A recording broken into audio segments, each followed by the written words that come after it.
Ang pangit na bibe. Sa isang maaliwalas na hapon, nakahanap ang inahing bibe ng isang magandang lugar para mangitlog sa may ilalim ng isang puno na kalapit ng lawa. Nangitlog siya ng 5. Napansin niyang may natatanging itlog sa iba. Nangamba ang inahing bibe. Ngunit inantay niya na lang na mapisa ang mga ito. Isang umaga, sa wakas, isa-isang napisa ang mga itlog. Pip, pip, sabi ng mga sisiw. Nabuhay lahat ng mga sisiw at ang mga ito ay unti-unting lumabas upang makita ang mundo. Napisa ang lahat maliban lamang sa isa. Oh, napakaganda naman ang aking mga sisiw. Napakaswerte ko namang ina. Anong nangyari sa aking pang-5 sisiw? Nangamba ang inahing bibe. Napakatagal namang mapisa nitong panghuli. Kwak, kwak. Nilimliman niya ito at binigyan ng lahat ng kalinga na kaya niyang ihandog. Siguro ito ang pinakamagandang bibe sa lahat dahil sa haba ng proseso nito para mapisa. Isang umaga, noong napisa na ang natitirang itlog, lumabas ang isang pangit at kulay abong sisiw. Pip, pip. Naiiba sa magkakapatid ang kapipisa lamang na itlog. Pip, pip. Ito ay napakalaki at sa halip, pangit. Pip, pip. Wala sa aking mga anak ang mukhang ganyan. Ang isa namang ito ay napaka-pangit. Nagulat ang inahing bibe nang makita niya at sobra siyang nalungkot. Inaasam niya na sana isang araw ay maging tulad din ito ng kanyang mga kapatid. Ngunit lumipas ang mga araw at nanatili pa ring iba ang itsura nito. Pinagkakatuwaan siya ng lahat ng kanyang mga kapatid at hindi siya isinasali sa kanilang mga laro. Ikinalungkot ito ng bunsong sisiw. Ang pangit mo! Haha! Napakapangit naman ng nilalang na yan! Ew! Ew! Umalis ka nga! Hindi ka namin kailangan dito! Hindi ka namin isasali sa laro! Halimaw ka! Pinagtawanan siya ng lahat at sobrang niyang ikinalungkot ito. Pumunta na lamang siya sa lawa at tinignan ang kanyang refleksyon sa tubig. Walang may gusto sa akin. Sobrang pangit ko. Napagdesisyonan niyang iwanan na ang kanyang pamilya at magpakalayo-layo sa kakahuyan. Lumibot-libot siyang mag-isa dito. At noong dumating ang taglamig, napuno ng niyebe ang paligid. Nalungkot siya at nanginig sa lamig. Wala siyang mahanap na makakain at mainit na lugar para pagpalagian. Napunta siya sa isang pamilya ng mga sisiw at tinanggihan siya. Ang pangit mo naman! Sino ba tong pangit na to? Ha? Umalis siya at lumagi sa bahay ng isang inahing manok. Tinuka-tuka siya ng mga sisiw, kaya nilisan niya rin ito. Nakilala niya ang isang aso sa daan. Noong nakita siya nito, umalis agad ang aso. Naisip niya sa kanyang sarili, Sa sobrang pangit ko, pati aso, ayaw akong kainin. Pati ako. malungkot ulit siyang naglakad-lakad sa kakahuyan. Nakilala niya ang isang magsasaka at dinala siya nito pauwi sa kanyang asawa at mga anak. Hanggang dito, binabagabag pa rin siya ng pusa. Kaya nilisan niya ang bahay na ito. Dumating ang tagsibol at lahat ay naging luntian at muling namukadkad ang paligid. Sa kanyang paglalakad, may nakita siyang isang itlog. Lubos siyang natuwa na muling makita ang tubig. Lumapit siya dito at nakita ang isang magandang gansa na lumalangoy. Nahulog ang kanyang loob dito. Tumango siya habang nahihiya siya sa kanyang sarili. Ngunit noong tumango siya, nakita niya ang kanyang refleksyon sa tubig at namangha. Hindi na siya pangit. Siya ay isang gwapong gansa. Ngayon ay alam niya na kung bakit siya naiiba sa kanyang mga kapatid. Siya pala ay isang gansa at ang kanyang itinuturing na pamilya ay mga bibe. Pinakasalan niya ang magandang gansa na kanyang inibig at masayang namuhay ng magkasama magpakailanman. Ang leon at ang daga. Noong unang panahon, may isang leon na nakatira sa kagubatan. Isang araw, pagkatapos niyang kumain, nakatulog ang leon sa ilalim ng isang puno. Nakita siya ng isang maliit na daga at naisip nitong makipaglaro sa kanya. Tuwang-tuwa siyang tumakbo sa likod ng natutulog na leon. Akyat panaog siya sa buntot nito.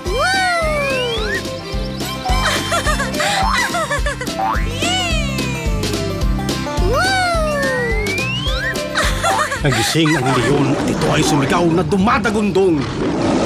Tinakma ng leon ang maliit na daga. Kawawang daga ay hindi makawala. Binuksan ng leon ang kanyang bibig para lunukin ng daga. Takot na takot ang daga. Mahal na hari, maawa kayo sa akin. Huwag niyo po akong kainin. Patawarin niyo ako. Pakawalan niyo na po ako. Tatanawin ko itong isang malaking utang na loob. Pinagtawanan lang ng leon ang maliit na daga dahil sa imposibleng pangako.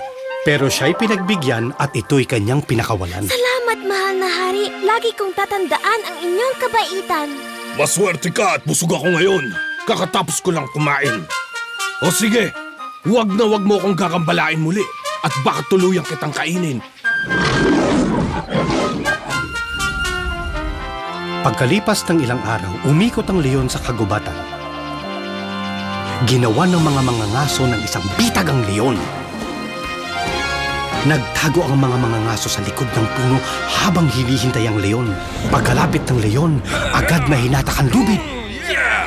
At siya ay nadakip. Humiyaw ng napakalakas ang leon. Tinangka niyang makatakas, ngunit siya ay sawi.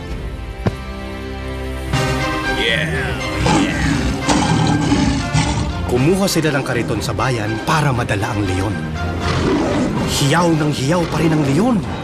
Narinig ng mga hayop at ng daga ang hiyaw ng leon. Kawawa naman ng hari. Kailangan ko siyang tulungan. Nilapitan agad ng maliit na daga ang leon. Huwag kayong mag-alala. Pakakawalan ko kayo. Umakyat ang maliit na daga sa bitag. At unti-unti niyang kinagat ang mga lubid.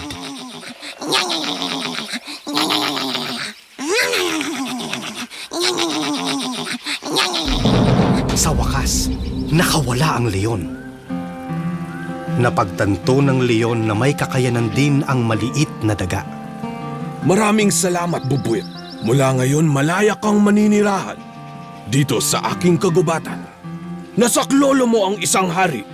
Ikaw ngayon ang prinsipe ng aking kagubatan. Salamat din po. Paalam. Hanggang sa muli. Saan ka pupunta? Ayaw mo bang maglaro ulit sa aking buntot?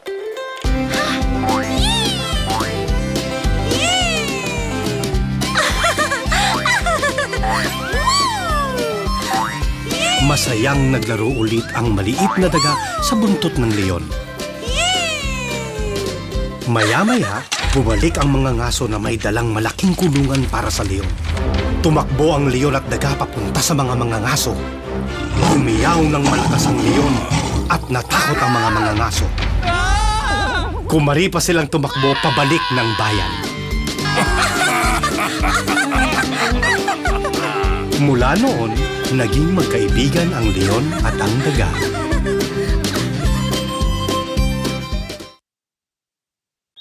Ang Gingerbread Man. Noong unang panahon, may isang matandang babaeng nakatira sa maliit na bahay kasama ang kanyang asawa. Malungkot ang mag-asawa dahil wala silang anak. Kaya isang araw, naisip ng babae na gumawa ng gingerbread man. Mahal kong asawa, ngayon ay magluluto ako ng gingerbread man. Hinanda niya ang lahat. Maingat niyang pinaghalo ang galapong. Nilapat niya ito at hinulma ang gingerbread man. Kay gandang gingerbread man ito. Lulutuin ko na ito. Ipinasok ng matandang babae ang gingerbread man sa hurno upang maluto. Sandali siyang naghintay at binalikan ito. Ang sarap ng amoy nito. Nilagyan niya ito ng icing para sa bibig at buhok, candy para sa mga mata, at mga seresa para sa mga butones. Nang matapos ang lahat, dagli ang tumalon ang gingerbread man. Laking gulat ng matandang babae nang makita niyang tumatakbo ito. Huwag mo akong kainin! Tumakbo ang gingerbread man palabas ng bintana. Sandali! Sandali! Bilis-bilisan ang pagtakbo!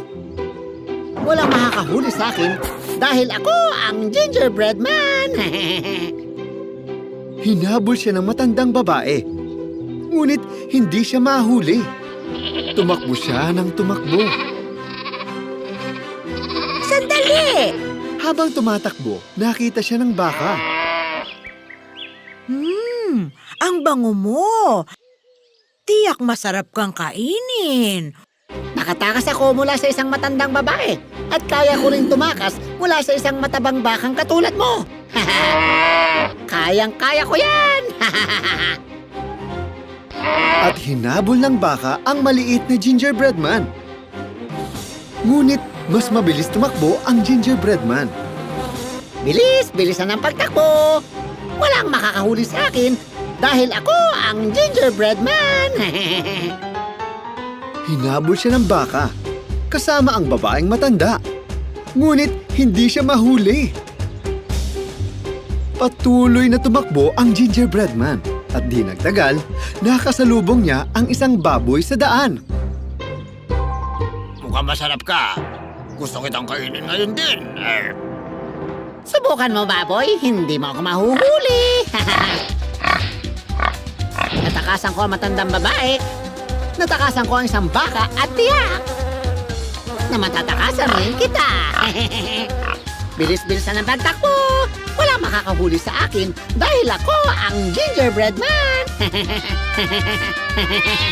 Sumama ang baboy sa matandang babae at baka sa paghabol sa gingerbread man. Ngunit hindi niya ito mahuli. Tumakbo ng tumakbo ang gingerbread man. Habang tumatakbo siya, nakita siya ng inahin. Oh, anong pagkain ito? Ipapakain kita sa aking mga anak. Hinabol ng inahin ang gingerbread man. Mukhang masarap kang panghapunan. Iuuwi kita para sa aking mga anak, Ginoong Gingerbread Man. Bumalik ka dito! Nakatakas ako mula sa matandang babae. Nakatakas ako sa baka. Nakatakas ako sa baboy. At kaya ko rin tumakas sa'yo, bulinggit. Bilis-bilisan ang pagtakbo.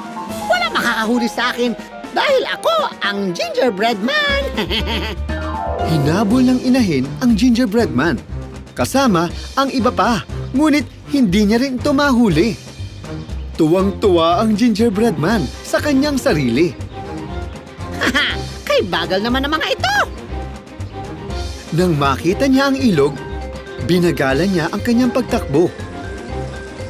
Natakot siyang mabasa sa tubig. Nakita niyang may umiinom na isang lobo malapit sa ilog. Ang sarap naman pagkain nito. Hinabol rin ng lobo ang gingerbread man. Hoy, ikaw! Ginoo, maaari ba tayo maging magkaibigan? Sige na. Ito ang unang pagkakataon na narinig ng gingerbread man ang ganito. Tuwang-tuwa siya.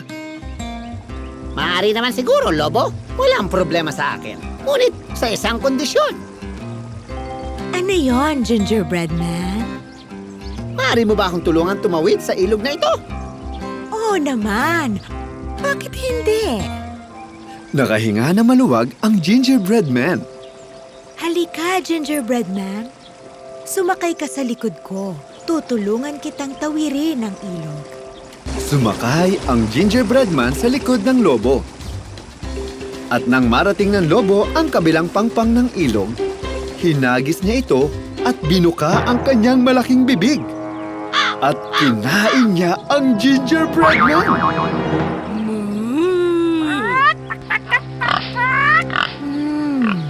Tunay ngang masarap siya. Iyon ang naging katapusan ng Gingerbread Man. Si Jack at ang mahiwagang beanstalk.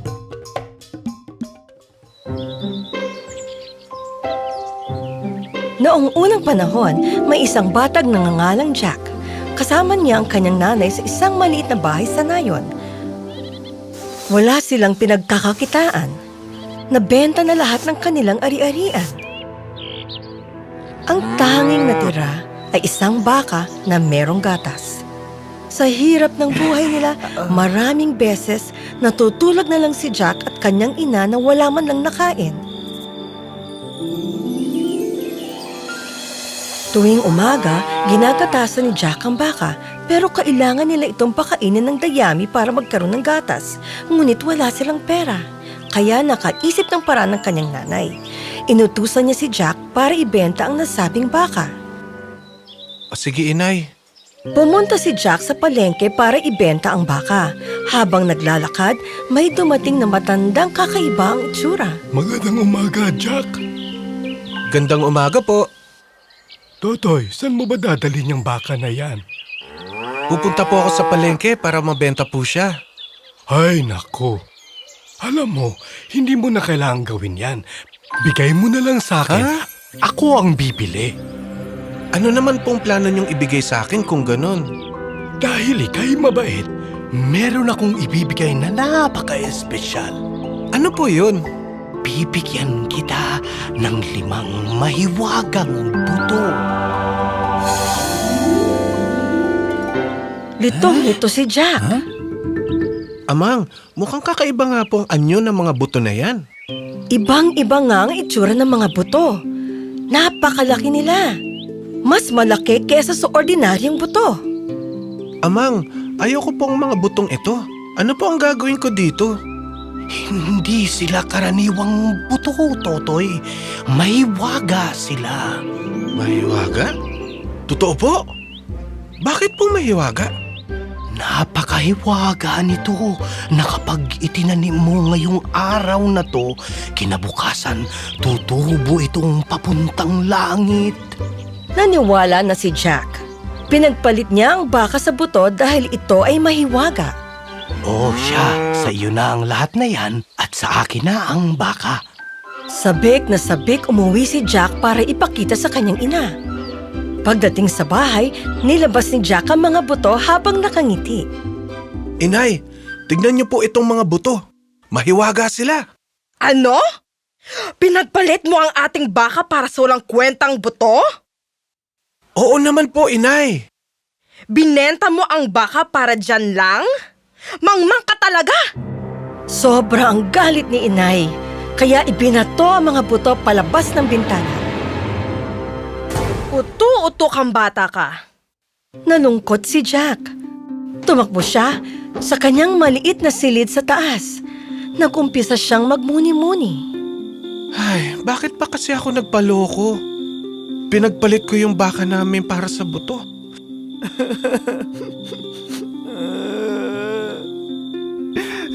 Tuloy-tuloy ang daloy ng kanyang luha, nakatulog ng walang hapunan.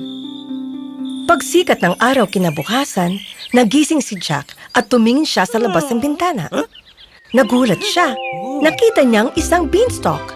Napakataas nito na umabot ito hanggang langit. Grabe, ang laki! Mahiwaga pala talaga ang mga buto. Minabuti niyang umakyat ng beanstalk. Napakataas ng beanstalk, lampas siya ng mga ulap. Ang pobreng Jack ay umakyat ng umakyat hanggat mahawakan na niyang mga ulap. Ay, ang galing! Napakaliit lahat ng bagay pag dito tinitignan. Lumakad pa siya ng konti. Umabot siya sa isang gintong pintuan. Kumikinang sa ilalim ng araw. Nang malapit na siya, ito ay bumukas. Isa siyang kaharian sa langit. Napakahiwaga nito. Manghang-mangha si Jack sa kagandahan ng kaharian. Habang papasok sa kaharian, nakita niyang isang nakakatakot na higanteng natutulog sa upuan. Gutom na gutom siya dahil sa pag-akyat niya sa beanstalk. Dahan-dahan siyang pumasok hanggang nahanap niya ang kusina. Nakakita siya ng sariwang prutas at gatas sa kusina. Lumapit siya para kunin ang mga ito. Biglang may maingay na tunog.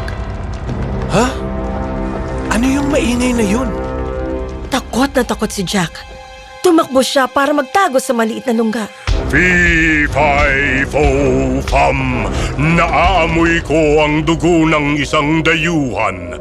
Buhay man siya o di kaya'y patay, hahanapin ko siya at kakainin. Wala nang sasarap pa sa taong inihaw sa tinapay.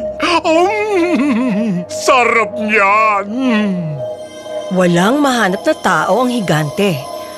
Kaya kinain na lang niya yung ulam na nasa lamesa.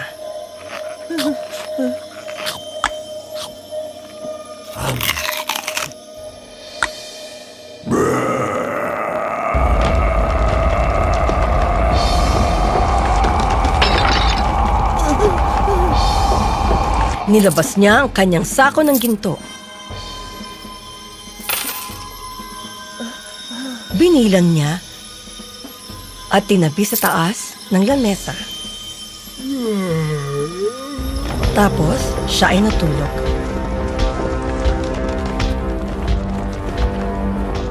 Dahan-dahang lumabas si Jack sa kanyang pinagtataguan at kinuha ang isang sakong ginto.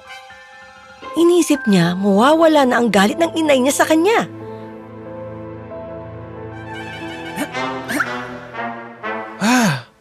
Ang bigat naman nito. Dadaling ko na to at tatakas na ako. Bumaba siya ng beanstalk dala ang sako ng ginto. Umuwi siya at ibinigay ang ginto sa kanyang inay. Isang sakong ginto? Saan mo ito nakuha? Kinuwento ni Jack ang mga pangyayari sa kanyang inay. Sobrang ikinatuwa ng kanyang nanay na meron na silang ginto at ito'y nakabalik ng matiwasay. Pagkatapos ng ilang araw, umakyat ng beanstalk ulit si Jack. Umakyat siya hanggang nakarating sa bahay ng higante. Gaya ng dati, nakita ni Jack na tulog ang higante. Ngunit ngayon, siya ay humihilig. Napakalakas ng kanyang hinig. Tumakbo si Jack sa isang sulok para maligtas ang tainga. Nagising ang higante. Napatalon si Jack sa takot at nagtago sa ilalim ng kama. Fee-fi-fo-fum, naaamoy ko ang dugo ng isang dayuhan. Buhay man siya o di kaya'y patay, hahanapin ko siya at kakainin. Wala nang sasarap pa sa taong inihaw sa tinapay.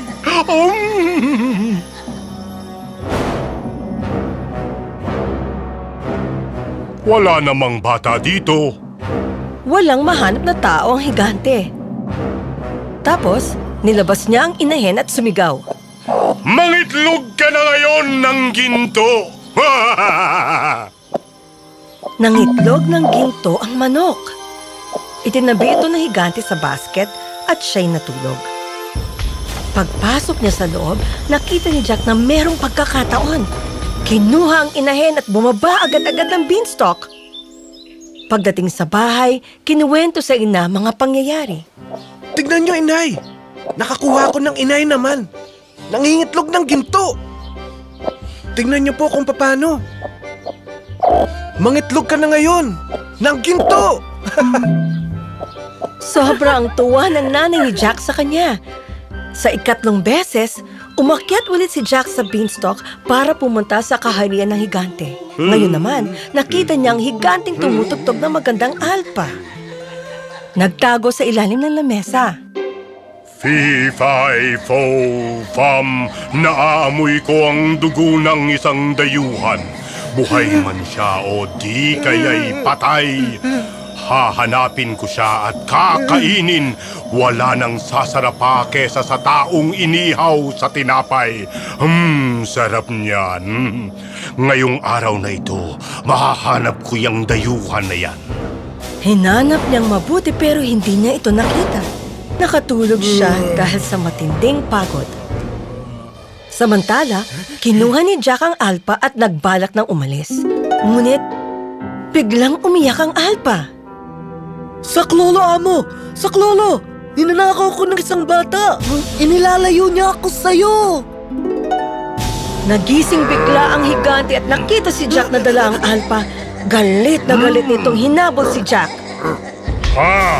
Ikaw pala ang nagnakaw ng inahin at isang sakong gintuko. Paparusahan kita, bata ka! Pero mas mabilis si Jack sa kanya ng dihamak. Napakabilis si Jack nakababa sa beanstalk at ang higante nang namalayang siya ay niloko ay sumunod pababa. Nadulas pababa si Jack sa beanstalk. Pagkababa niya, kinuha ang palakol sa bahay nila. Sinimulan niyang palakulin ang beanstalk. Naputol ang beanstalk at nahulog ang higante. At nabagok ang kanyang ulo. Tuluyan din nahulog ang beanstalk sa higante. Nang nakita ito ng nanay ni Jack, siya'y nasindak. Natanto niya ang kanyang kamalian na hindi niya pinigilan si Jack sa pagnanakaw. Naging sakim si Jack. At ito ay pwede niyang ikamatay. Niyakap niya ng mahigpit si Jack, nagsisisi at nagpaliwanag. Jack, pasensya na at pinabayaan kitang magnakaw. Dapat pinagsabihan kita. Paano kung nahuli ka ng higante? Wala ka na dito para mayakap at mahagkan. Inay, ang laking leksyon ang natutunan ko ngayon. Magtatrabaho ako na maigi para kumita ng pera. Si Jack at ang kanyang inay ay mayaman na ngayon at sila ay nabuhay ng masaya magpakailanman.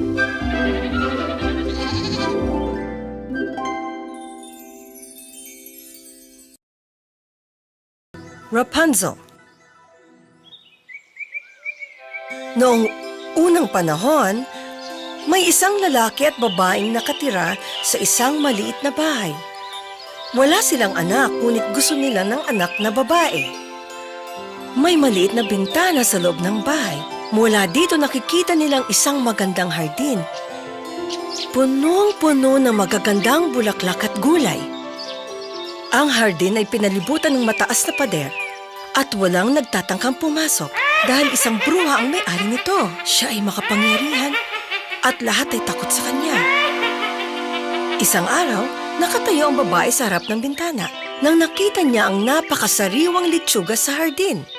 Napakasariwa at mukhang masarap kaya gusto niya itong kainin. Sinabi niya sa kanyang asawa, Gustong-gusto ko talagang makain yung litsuga sa kabila. Ngunit ang bruha ang may-ari noon. Sige na, gawan mo na ang paraan. Gusto ko talaga siyang kainin. Wala na akong ibang kakainin pa bukod sa litsugas na yon. Nag-alala ang lalaki at nag-isip kung paano niya makukuha ang litsugas.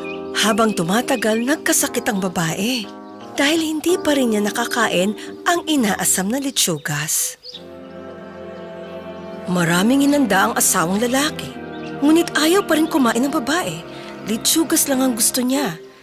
Nabahala na ang lalaki, kaya isang gabi, siya ay nagpasyang kunin ng litsugas. Huwag kang mag-alala, mahal. Dadalhan kita ng litsugas. Ngunit masyadong mapanganib, mahal.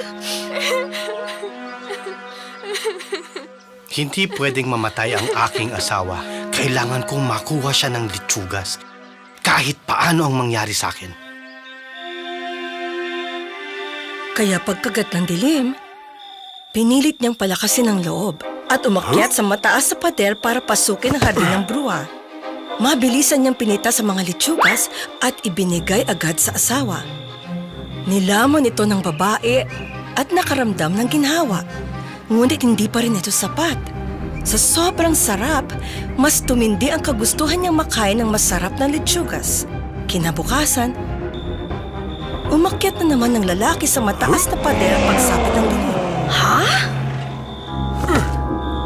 Biglang nakita niya niya na nakaabang ang bruha sa kanya.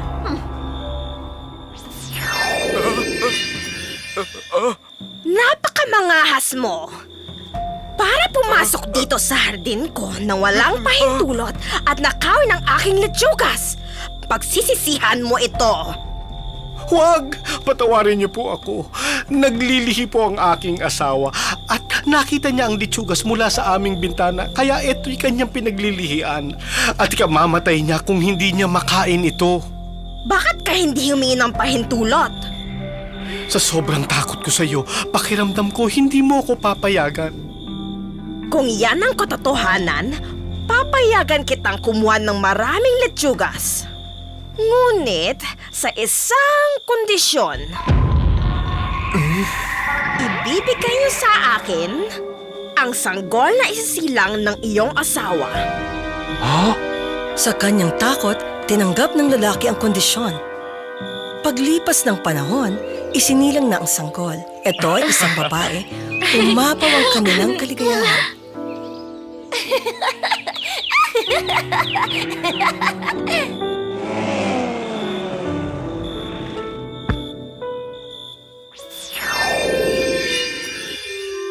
Hindi katagalan, dumating ang bruha. Pinangalanan ng sanggol ng Rapunzel at siya ay tinangay. Iniwan ng mga magulang na matinding kalungkutan.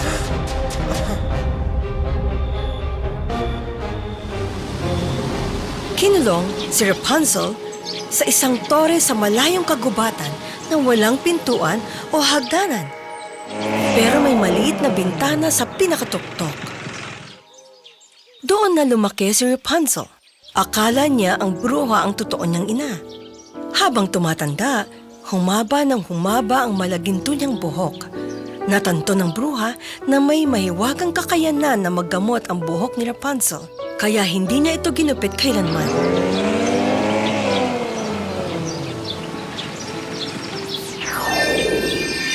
Kapag gusto ng bruha pumasok, tumatayo siya sa baba at sisigaw. Rapunzel! Oh, Rapunzel! Ilugay at ibaba ang buhok mo. Ang nanay mo ito. Malago at napakahaba ang buhok ni Rapunzel, kasing pino ng pulbos na ginto. Nung marinig niya ang boses ng bruha, inilabas at nilugay ang buhok niya sa bintana. Umakyat ang bruha sa tulong na mahabang gininto ang buhok niya.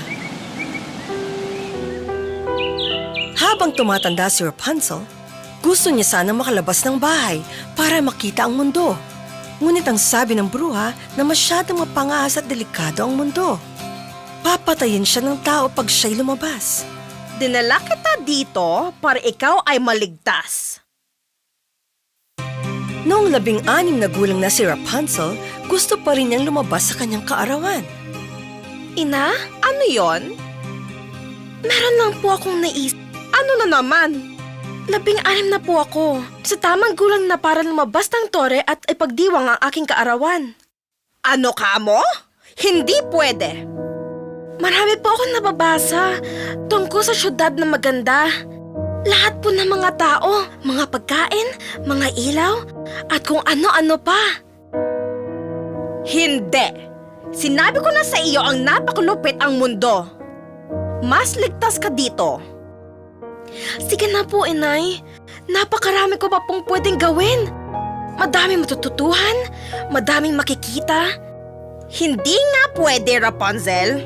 Kaya ko pong itaguyod ang sarili ko. Matanda na po ako. Tingnan mo nga, may hina ka pa.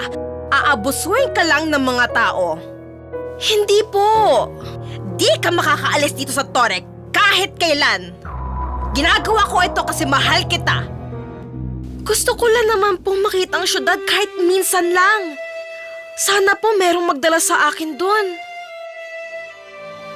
Pagkalipas ng 1 o 2 taon, may isang prinsipe na dumaan sa kagubatan. Narinig niyang may kumakanta. Nang paglapit niya sa tore, narinig niya ang napakagandang kanta, kaya tumigil siya para makinig. Si Rapunzel pala ang kumakanta para magpalipas ng oras. Gustong umakyat ng prinsipe at naghanap din siya ng pintuan, ngunit wala siyang makita. Umuwi na lang siya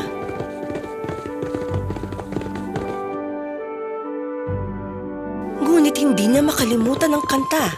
Kaya balik siya ng balik araw-araw sa kagubatan para marinig ito.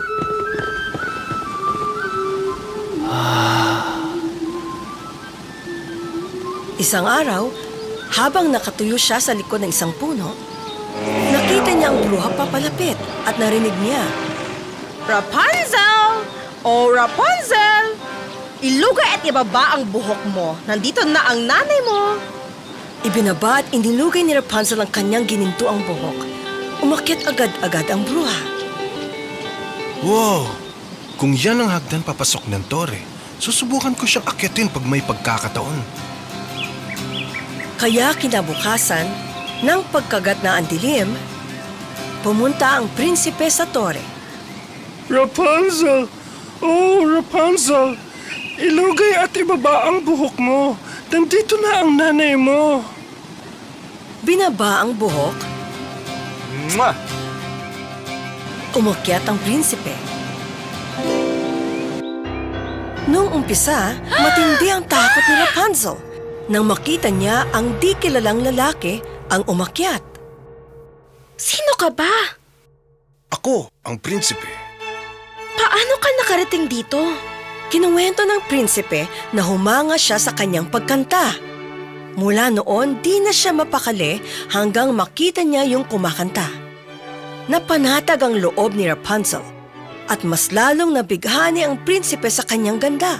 Tinanong niya, Magpakasal na tayo, Rapunzel. Ibigay mo na sa akin ang matamis mong oo.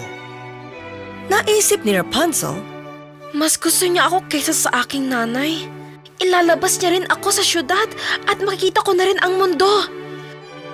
Sinagot niya ng oo at inilagay ang kamay sa mga palad ng prinsipe. Pero hindi ako marunong bumaba. Pag nilabas ko ang buhok ko, paano ako makakalabas?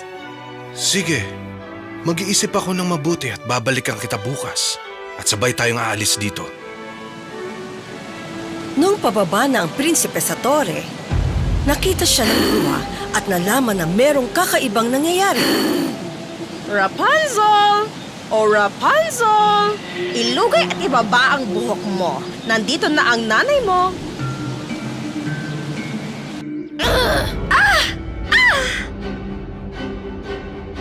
Paano mong naisip na gawin ito sa akin? Pinalaki at pinakain kita. At ito ang igaganti mo sa akin? Pagbabayaran mo ito. Sa tindi ng galit, dumakma siya ng buhok ni Rapunzel, kumuha ng gunting at ginupit ito. Wala siyang awang, pinadala si Rapunzel sa napakalayong desyerto para magdusa. Kinagabihan, hinintay ng bruha ang prinsipe at pagdating ng prinsipe, sumigaw ito. Rapunzel! Oh, Rapunzel! Ilugay at ibaba ang buhok mo. Binaba ng bruha ang gininto ang buhok ni Rapunzel na kanyang ginupit. Umakyat ang prinsipe, ngunit sa taas, imbis na ang kanyang mahal na Rapunzel, ang bruha ang nakita. Napakasama ng tingin sa kanya ng bruha. Aha! Pumunta ka dito para sa iyong irog na Rapunzel. Kinalulungkot kong sabihin na wala na siya sa kanyang lungga. Nawala na siya sa iyo at hindi mo na siya makikita. Itinapon siyang palabas ng bruha sa tore. Nahulog siya sa puno na may tinik at natusok ang kanyang mga mata. Siya ay nabulag at tuluyan siyang nawala sa kagubatan. Kumakain na lang ng mga damo. Kawawa siyang palaboy-laboy ng ilang taon hanggang narating niya ang disyerto. Narinig niya ang magandang tinig na parang pamilyar sa kanya. Habang papalapit, tinanong niya, Rapunzel? Ikaw ba yan? Namukhaan siya ni Rapunzel at napaiyak.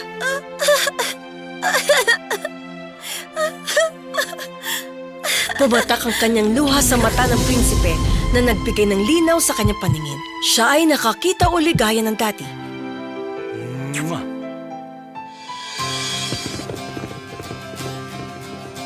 Bumalik sila sa kaharian ng prinsipe kung saan siya ay tinanggap ng malugod. Tuwang-tuwa ang hari at reyna sa pagbabalik na nawawalang prinsipe. Pagkatapos, napag-alaman ng mga tao na si Rapunzel pala ang sanggol na ninakaw ng bruha. Kaya nalaman ni Rapunzel kung sino talaga ang magulang niya. Nagkita sila. Dito niya nalaman na namatay na ang bruha. Nag-uumapaw sa galak ang kanyang magulang na siya ay lumaking maganda. Nagpa siyang dalawa na magpakasal. Ibinalita ng hari ang kanilang kasal at nagpapiesta sa kaharian. Ang kaharian ay puno ng saya at galak. Merong musiko at sayaw. Nabuhay silang masaya magpakailanman.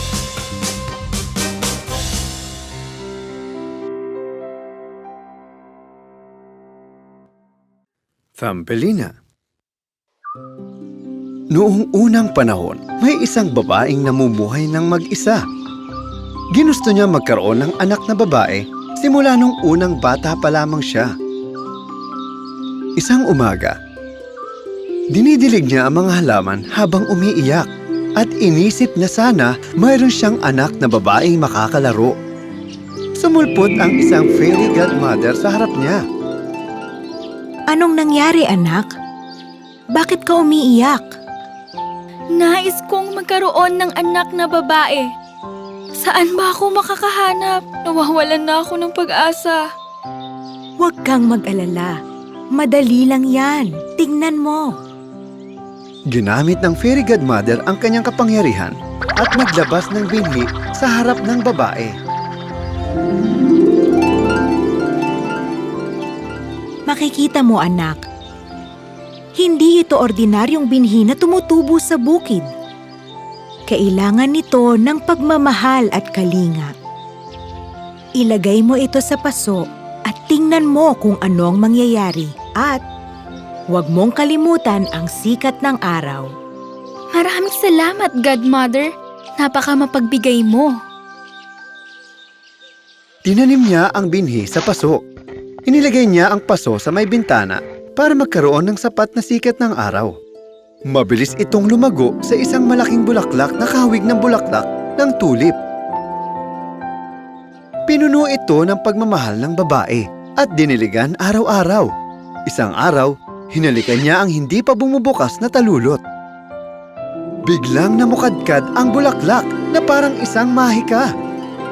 May isang kaaya-ayang maliit na dalagita ang nakaupo sa loob ng bulaklak. Oh, aking anak! Ikaw nga! Tatawagin ko siyang Thumbelina. Kasing laki siya ng hilalaki ko.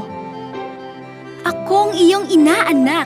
At Thumbelina ang iyong pangalan. Binigyan siya ng bulaklak ng isang anak na kanyang pinapangarap. Mayroon itong balat na walnut na nagsilbing duyan. Kulay lilang talulot bilang kutson. At talulot ng rosas bilang kumot.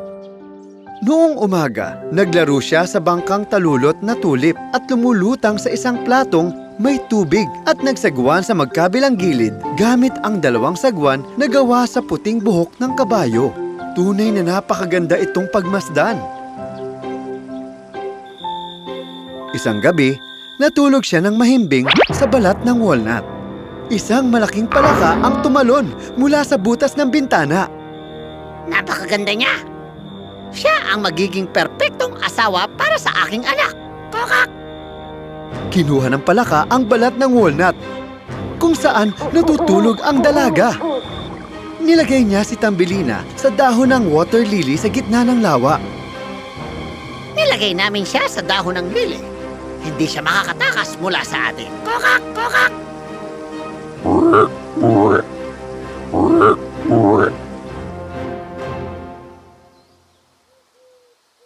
Naiwang mag-isa si Thumbelina sa dahon at napaupo habang umiiyak. Hindi niya gusto mapangasawa ang kakilakilabot na anak ng palaka. Kahit anong mangyari, hindi kita pakakasalan. Hindi mo yan pwedeng gawin sa akin. Sa kabilang banda, hinanap si Thumbelina ng kanyang ina sa bawat sulok ng kanilang bahay. Ngunit hindi niya ito mahanap. May mga isda na lumalangoy sa ilalim niya. Nakita nila ang palaka at narinig ang kanilang pag-uusap. Naawa sila, kaya't nagdesisyon silang tulungan siya. Samantala, ang palaka at ang kanyang anak ay abala sa pag-aasikaso ng kasal. Nagsama-sama ang mga isda sa berdeng tangkay at kinagat ito gamit ang kanilang ngipin.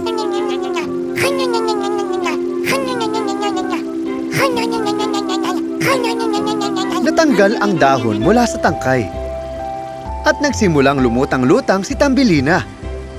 Maraming salamat! Napakabait ninyo! Lumayo si Tambelina, malayong-malayo sa mga palaka kung saan hindi siya mahahanap ng mga ito. Lumayag si Tambelina sa iba't ibang lugar kung saan nakita siya ng mga ibong sinasabing, Napakagandang babae! Nang dumilim, binalot niya ang sarili sa dahon at natulog.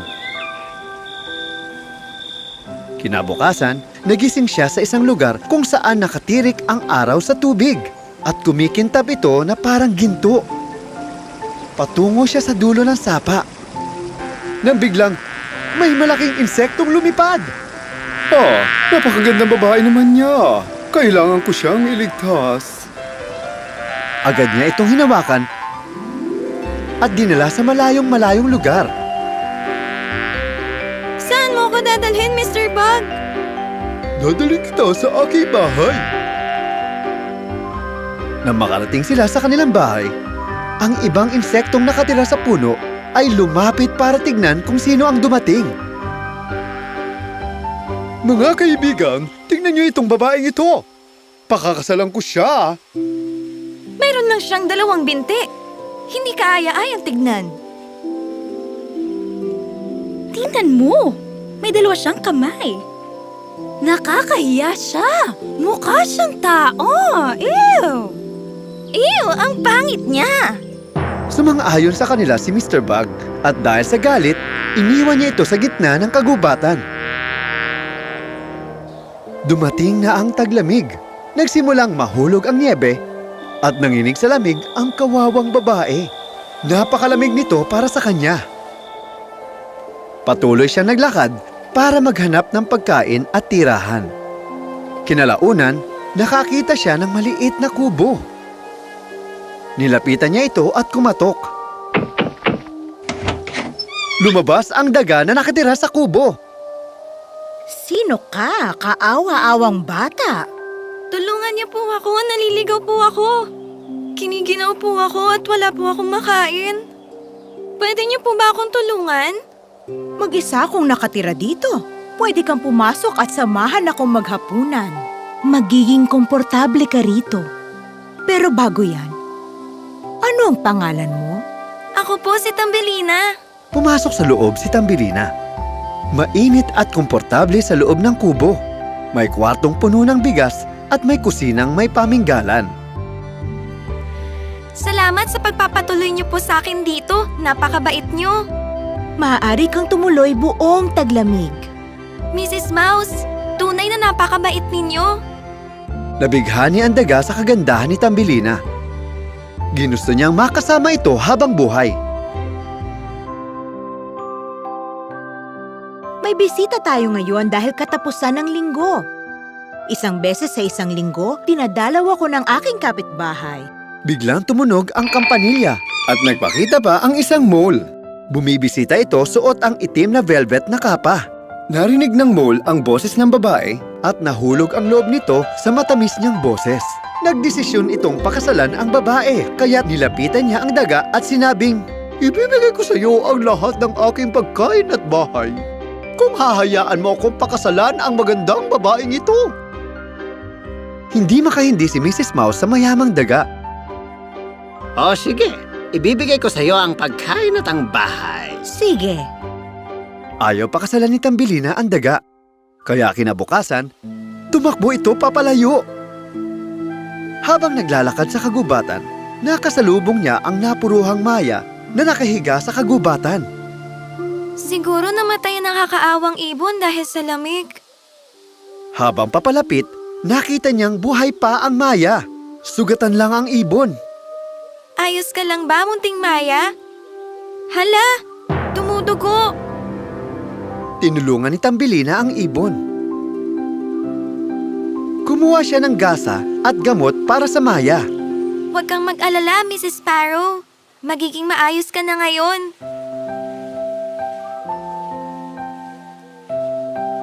Ang munting Maya ay nakakalipad na nang nilagyan niya ito ng gasa. Paalam, munting ibon. Salamat, magandang bata. Hindi kita makakalimutan. Anong tulong ang maibibigay ko sa'yo? Bigla niya nakita ang mole na papalapit habang tinatawag ang pangalan niya. Oh, Tambelina! Asan ka na? Nang marinig ni Tambelina ang kanyang boses, agad niyang sinabi sa Maya, Gusto ng daga na pakasalan ko si Mr. Mole. Pakiusap, ilayo niyo po ako mula sa kanilang lahat. Ayokong pakasalan si Mr. Mole. May plano ako. Halika! Sumakay ka sa likod ko, bilis! Paalam, Mrs. Mouse! Maraming salamat! Mahal kita at hindi kita makakalimutan! Nagulat si Mrs. Mouse at Mr. Mole nang makita nilang lumilipad palayo si Tambelina. Dinala siya ng Maya sa Flowerland, kung saan mayroong iba't ibang klase ng bulaklak at mga ibong kumakanta. Anong tawag dito? Napakaganda naman ito! Ito ang Flowerland at oras na para umalis ako. Salamat, Mrs. Sparrow. Ikaw ang pinakamagaling. Tuwang-tuwa si Tambelina. Ito ang aking tahanan. Napakabango ng mga bulaklak. Kumakanta ng payapa ang mga ibon. Ngunit bigla niyang naalala ang kanyang totoong tahanan. Kung paano siya binuhay ng kanyang ina na puno ng pagmamahal. Naging malungkot ito at ginustong umuwi. Ngunit biglang dumating ang hari ng Flowerland. Nakita niya si Tambelina at nahulog ang loob niya rito. Ako ang hari ng Flowerland. At ikaw ang pinakamagandang babaeng nakita ko. Maaari mo ba akong pakasalan at maging asawa? Gagawin kitang reyna ng Flowerland. Nag-isip si Tambelina. Ibang-iba siya sa palaka. Mr. Bug at Mr. Mole na may suot na itim na velvet na kapa. Oo, kung dadalhin mo ko pabalik sa aking ina. At magsasama tayong lahat na masaya. Sumang-ayon ito at binigyan ng regalo si Tambelina. Ang pinakamagandang regalo sa lahat ay ang pakpak na mula sa isang malaking langaw. Nang maikabit ito sa likod, nakalipad rin siya mula sa isang bulaklak hanggang sa isa pang bulaklak. At agad silang ikinasal. Pagkatapos ng kasal, lumipad papalayo ang hari at si Tambelina at nahanap ang bahay ng kanyang ina. Masayang-masaya ang kanyang ina nang makita siya.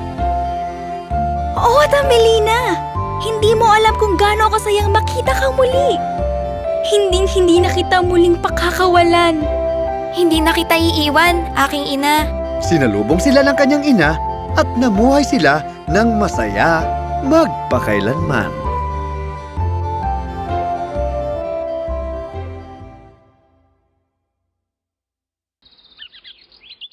Si Heidi. Ito ang kwento ni Heidi, isang Swisang batang ulila. Siya ay 5 taong gulang. Naulila si Heidi noong siya ay 3 taong gulang. Mula noon, inalagaan siya ng kanyang Tia Dite.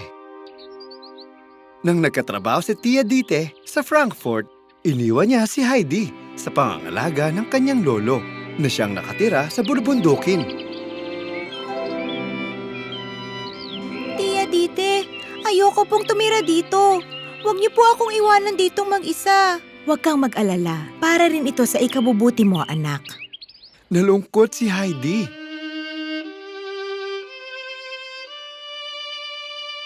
Ngunit malugod pa rin niyang tinanggap ang kanyang lolo at tumira kasama nito sa bulubundukin. Napamahal si Heidi sa kanyang kapaligiran sa paglubog ng araw sa mga kakaibang halaman at hayop dito.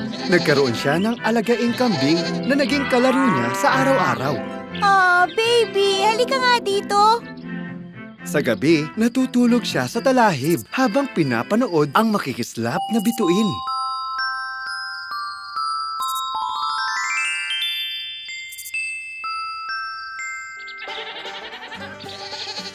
Unti-unti niyang nagustuhan ang lahat ng bagay sa kanyang kapaligiran. Pagkalipas ng ilang araw, nakilala niya si Pedro. 7 taong gulang na batang nakatira sa kalapit na bahay kasama ang kanyang nanay at ang bulag niyang lola. Halika, Heidi! Punta tayo sa pasyalan! Sandali lang, Pedro! Hintayin mo ko! Masaya si Heidi sa tuwing nagpupunta sa pasyalan kasama si Pedro at ang mga kambing. Pagkatapos, nakikipagkwentuhan siya sa lola ni Pedro o di kaya'y gumagawa ng gawaing bahay kasama ang kanyang lolo. Hindi nagtagal, naging mapag-angkin ang lolo ni Heidi sa kanya. Hindi niya pinapapasok si Heidi sa eskwelahan dahil nakipagtalo siya sa mga nakatira sa Dorfli, kung saan tinatawag siyang Uncle Alp. Heidi, hindi kita hayaang lumayo sa akin. Oh, mahal kita, Lolo!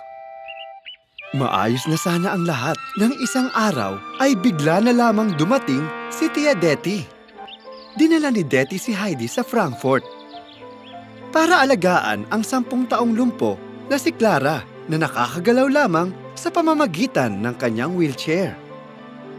Pagdating sa bahay nila Clara, namangha si Heidi sa pagiging disiplinado at masunuri ng lahat sa utos ni Ginang Rattenmeier, ang kanilang kasambahay. Nakita ni Heidi ang koleksyon ng laruan ni Clara.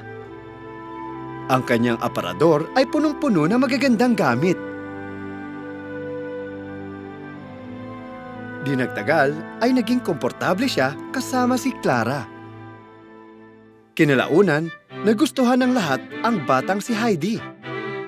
Si Clara, ang kanyang ama at lola ay tuwang-tuwa sa magiliw na Swisang bata. Ngunit, si Ginang Rottenmeier, ang kasambahay ng mga seseman, ay hindi natutuwa kay Heidi dahil sa kanyang lumang damit. Hindi marunong magbasa at hindi marunong kumilos sa loob ng malaking bahay. Tingin niya, masyadong malikot si Heidi. Kailangang matuto ka ng kahit konting disiplina, Heidi. Paumanhin po, Ginang Rattenmeier. Sa paglipas ng panahon, unti-unting nakakaramdam si Heidi ng lungkot. Nakita ng lola ni Clara na nalulungkot si Heidi.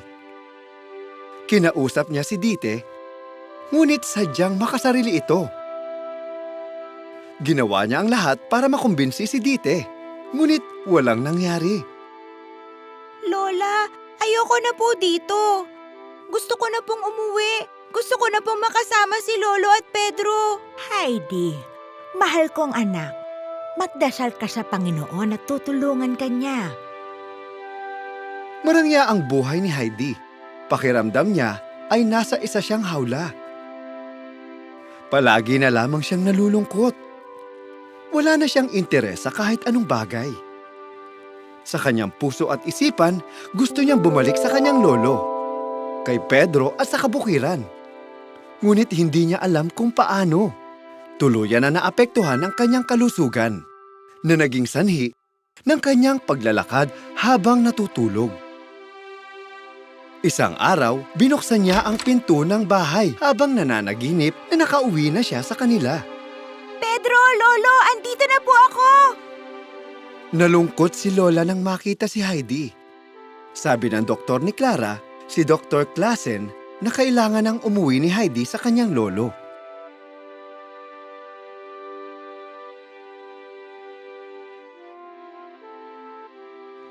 Heidi, may maganda akong balita sa'yo. Ano po yun, Lola? Pauuwiin ka na namin kay Lolo mo at kay Pedro. Oh, mahal kita, Lola. Salamat po. Magpapaalam na po ako sa kanilang lahat. Clara, aalis na ako. Hanggang sa muli. Dalawin mo ko sa bundok. Marami tayong mapapasyalan doon. Huwag ka nang umalis, Heidi. Mamimiss kita. Mamimiss ko rin kayong lahat, lalo na si Lola at si Clara. Inimbitahan ni Heidi ang pamilya ni Clara na bumisita sa kanila. Pagka-uwi sa kanilang tirahan, masayang-masaya siyang tumakbo pagdating. Lolo, andito na po ako! Namiss ko po kayo!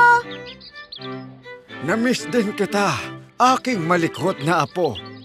Heidi, hindi ko nahahayaang mawalay ka sa akin, anak.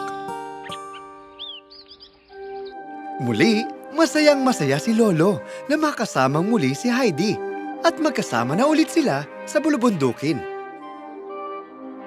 Nagkita silang muli ni Pedro noong araw na yun. Pedro, kumusta? Andito na ulit ako. Heidi, kumusta? Namiss ka namin. Alam mo, may bago akong kaibigan, si Clara. Tumira ako sa bahay nila. Ang dami niyang laruan. Kinukwento ni Heidi ang